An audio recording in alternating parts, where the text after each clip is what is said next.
We're delighted to have with us today Henry Bolshaw from the House of Lords Library, who's actually with us here live. So good morning, Henry. And he's actually going to present to us live this morning about some of the work that the House of Lords Library have been doing in terms of accessibility, particularly in regard to the sort of changing legislation and in the public sector to comply with WCAG 2.1 AAA. So thank you, Henry. If you're ready, I'll hand over to you. Thank you. Can everyone hear me? Yep, you're sounding good. Great. Okay. Great. So yeah. So as Jonathan said, I'm Henry Bolshaw. I'm here. I'm the Systems Librarian at the House of Lords Library in the UK Parliament. Thank you, PTFS Europe, for giving me a chance to speak to you all today. I'm going to be talking about accessibility in general and also how we've tried to improve accessibility with the library catalogues in Parliament in a project with PTFS. And I'm also going to give a kind of beginner's guide to bugs and the Koha development process in the community. And then I'll kind of talk about my conclusions and our next steps. So first of all, I should just say I'm not an expert in accessibility. I'm also not an expert in the Koha development process. So I'm sure there are people here who know far more than I do about those things. So if I've said anything wrong or if I've left anything important, please do chip in the Q&A afterwards.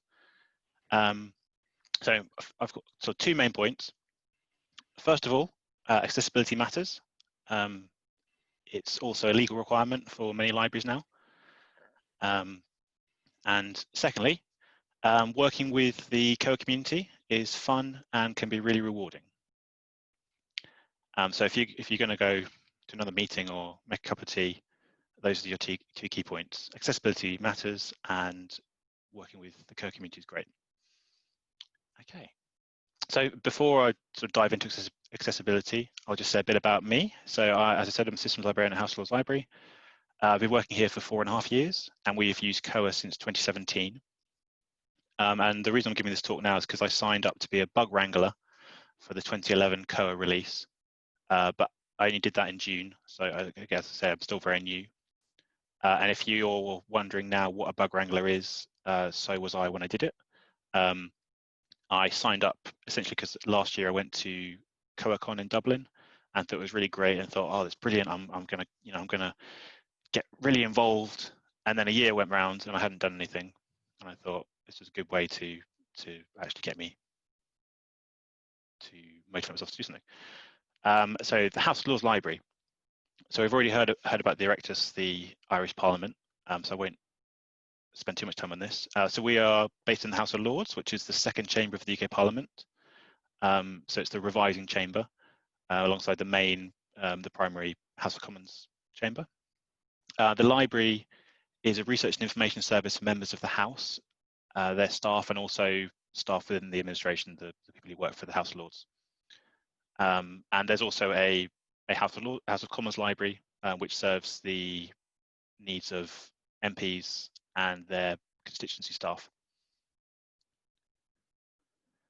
And so we, just to sort of talk about our relationship with the Commons Library, we both have two separate systems and we both have two separate catalogues, but we both use Koha with PTFS Europe, and we both work very closely together on related issues. So the accessibility work I'm talking about now, that was done in conjunction with my colleagues, particularly Phil Gorman, who I think is also here on the session, and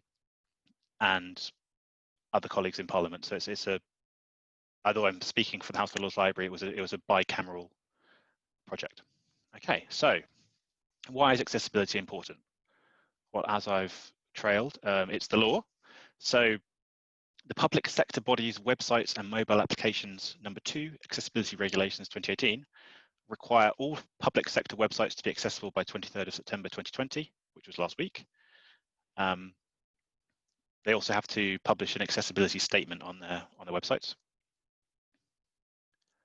And so the House of Lords Library Catalogue and the House of Commons Library Catalogues and our libraries are not accessible to the public the service is not accessible to the public, but our OPACs are publicly available, and therefore they are covered by this legislation. Secondly, even if it wasn't the law, it's still the right thing to do. So 1 in 5 people in the UK have a disability, according to the Department for Work and Pensions. And that increases to over 40% of state pension age adults. And the average age of a member of the House of Lords is around 70. So assuming our membership follows the same trends as the general population, it's likely that a high number of our kind of core users will have a disability. So to make our services accessible and available to as many people as possible, it's important that we consider accessibility. And thirdly, so it's the law. It affects a large number of people. And thirdly, web accessibility helps everyone. So if you add alt text to images, which I'll talk about later, that helps people with vision impairments who use screen readers, but it also helps people with a slow internet connection, because when their images don't load, the alt text will appear in your browser. Fixing magnification issues and sort of resizing issues will help mobile users, as well as helping people who need to zoom in to see text more clearly. And improving keyboard access and not relying on the mouse to achieve core functionality also helps people with temporary disabilities, for example, a broken arm. And improving the color contrast of text and your website makes it easier for people with low vision to see, but also will improve experience for everyone, particularly when they're outside and it's a very sunny day, which is not today. So accessibility is important for people with disabilities, but it's also important for everyone because it generally makes the experience better for everyone. So I'm now going to talk about some accessibility examples. So these are based on the Web Content Accessibility Guidelines, which is a set of guidelines agreed by the World Wide Web Consortium. And this is the kind of the main guidelines you're meant to meet for accessibility compliance. So first of all, this is a very kind of basic overview. So if you're an accessibility expert, you probably know all this already. But I certainly didn't know all of these things before this project. So every image needs an alt attribute. So this is some HTML on the page of an image. And every image should have alt equals something. So if the image is conveying useful information, then it needs to have a description of the information. If it's a purely decorative image, then it still needs an alt attribute, but that attribute should be empty, so a null attribute, so it's just be quotation marks with nothing in between. And that's something I certainly wasn't aware of beforehand, so I thought I could see the point of having an alt attribute if it had something to say, but I didn't understand that you needed to include it even if there's nothing to say. And that's because if you're using a screen reader, if there's no alt attribute, you don't know whether or not an image is relevant. So for example, here is a picture of a cat. As I said before, the alt text will also display if your internet is slow or you've turned off images. So you've got the image on your left-hand side, I think, unless this is reversed. And then you've got the tabby cat with blue eyes alt text. That's what will display when the image doesn't show. And then at the bottom right, you've got the HTML code, which shows you've got alt equals tabby cat with blue eyes. So this is something that when we did testing, we discovered this as an issue on our OPAC. It's important to say if you've got functional images using alt text, it's not as straightforward as just describing the image because you must convey the function. So if you've got a search button with a magnifying glass, it's better to say search rather than magnifying glass. Although having said that, I personally, this isn't speaking for the House of Lords, I find the use of magnifying glasses very confusing as icons because half the time it seems to be used as a search button, half the time it seems to be used as a zoom function, and I seem to be getting them wrong all the time. So there's some user feedback for anyone who likes them. So who uses alt text? As I said, people with screen readers. It's also used by search engines to improve the metadata for a page, and everyone at some point when their internet connection doesn't work very well. Another important accessibility issue that we discovered in our OPAC is the use of headings. So this is something that I myself introduced in our OPAC.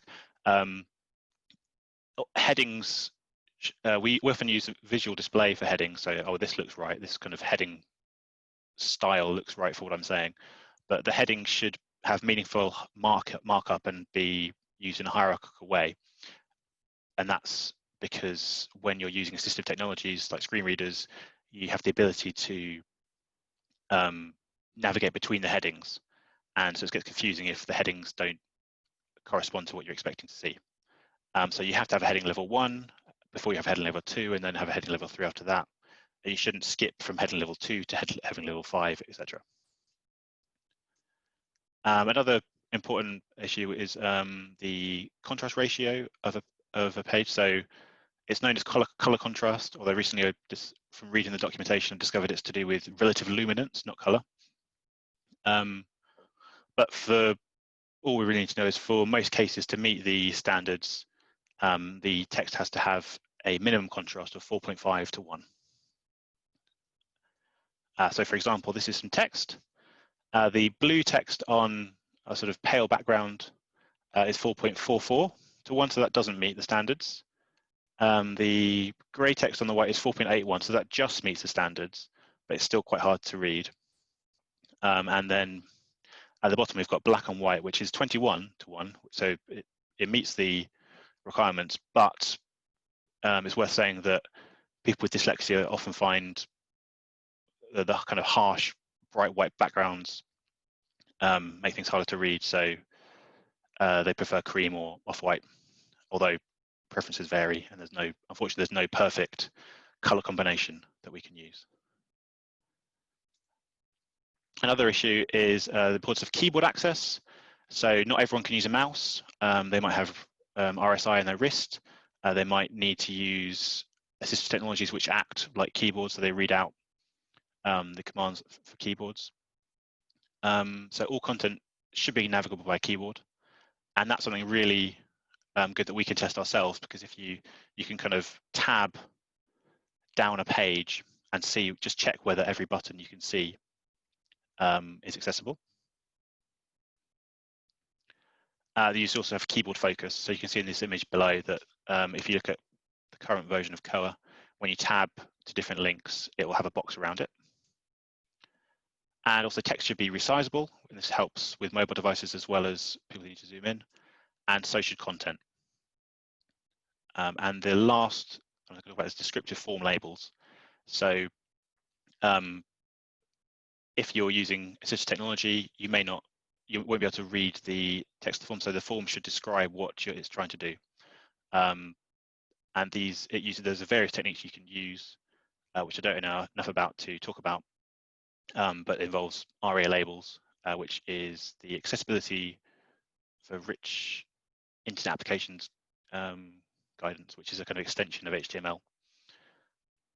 And also descriptive link text. So a link should say,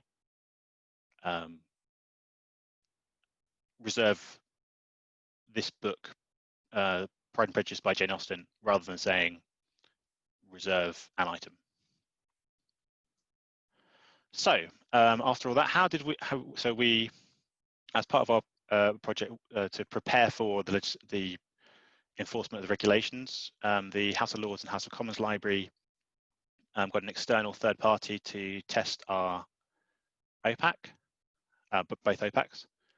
So what was tested? So we tested the branding and styling of both the catalogues, and then because we haven't done any extensive customizations and our catalogues are quite similar, we just ended up testing one of those catalogues and that was the Commons Library Catalog, because they had slightly more customizations. So very slightly, they had a Twitter feed on their homepage, which we didn't. So that so we're sort of talking quite small customizations. And then, so on the Haskell Commons OPAC, the testers searched using basic and advanced search. They tried placing a reservation. They used the folder, created lists, and accessed their account and search history. We received, so this testing happened in August 2019, and we received a report from the testers in September. The testers, it was really important to get testers, sort of people actually testing our systems, because with automated tests, you don't actually find all the issues. We had testers who use screen reader software. We had testers with mobility impairments, testers with low vision. So we had a wide range of testers who actually understood accessibility from their personal experience, as well as being experts in the legislation and the web techniques to make websites accessible. So that was really useful. And they discovered several issues. They gave us a report which was about 150 pages, which I must admit was more than we were hoping for. We expected to find some issues, but not 150 pages worth. So they discovered there were some book covers without alt text. This was from on the search results page. We had some book covers enabled to display there. We were also using the CoverFlow plugin, which again had alt text, was missing alt text. They also discovered some low contrast ratio issues and content overlapping and some sort of zoom issues, as well as some non-descriptive form labels.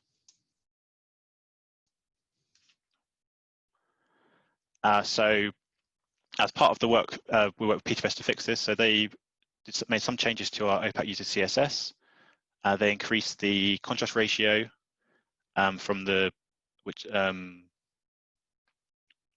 was below the minimum, and also added a visually hidden class, which allowed them to create extra text for screen readers to display. This is the comments from the testers. I won't dwell on that.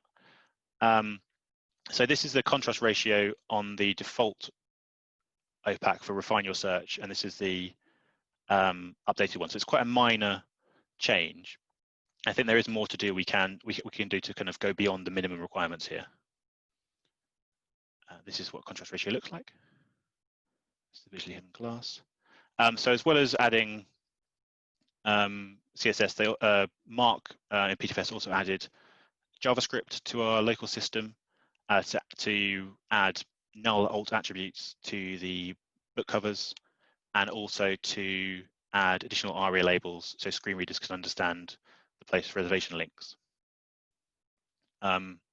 This is an example of what the non-descriptive form elements look like. So the tester said they could look at the form on the search results page of Koha, and they could see that there was an option to select a checkbox, but it didn't actually say what it did. And so they said that instead we needed to add the book title for each result to the checkbox. So it goes from ARIA label select this item to ARIA label select the title. So this example, taxing time for housing. This is something that Mark did fix for some issues on our local system, but Martin at PTFS Europe also submitted 15 or 16 bugs to fix issues elsewhere in the kind of core community Koha. And it was important for us to get as many bugs in core community Koha as we could, because we wanted to give back to the community, but we also wanted to minimize our kind of maintenance upkeep as well, because we thought if it's part of the core Koha, it's easy. We won't have to keep checking it works. So how do you get code into the Koha community? So the development process was a bit of a mystery for me, as I imagine it is for some of you.